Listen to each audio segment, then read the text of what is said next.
آزادی بیان言论自由 Free speech. How has the election of Donald Trump changed the nature of freedom of expression in relation to the media specifically? So, as most of you will know, alongside the argument from truth, which was the one that Milton and Mill particularly majored on, the classic, particularly American argument for free speech is that you need it for democracy. So the classic image of free speech for democracy is all the citizens of ancient Athens gathering on the Pnyx at the foot of the Acropolis, debating how they're going to fight the invading Persians.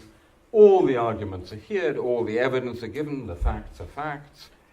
They debate deliberative democracy, and then they decide to fight the Persians at sea and not on land. And that's how they won, because it was a good call, and that's how they defended, actually saved the world's first democracy. So that, in sort of absolute simple outline, is the ideal of free speech for democracy. So it's like us in this room, except it's a whole country.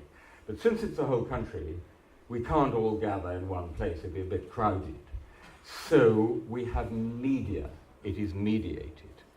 Now, traditionally there have been relatively few media, a few television channels, a few radio stations, a few newspapers.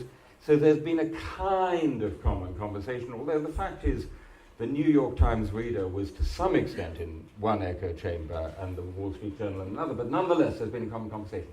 Now, ironically, the effect of the internet, which gives almost infinite possibility for everyone to speak, is a total fragmentation of the media landscape, so everyone is going off into their own echo chambers. And this is what we saw both in the US presidential campaign and in the Brexit referendum campaign, which is that the Brexiteers were reading the Daily Mail and listening to Boris Johnson, and they were in their own echo chambers, but the Remainers, we have to acknowledge, were also in our own Guardian and BBC echo chamber.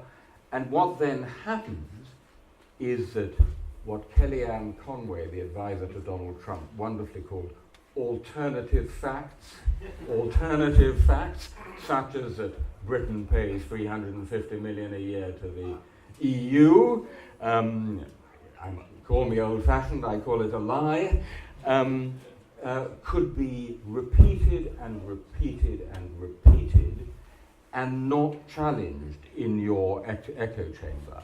And it's a combination of those two things which is so dangerous, not being challenged, but also the constant repetition which the profusion of social media and other media allows. I mean, we know since Goebbels that constant repetition is the key to making a lie deadly and effective.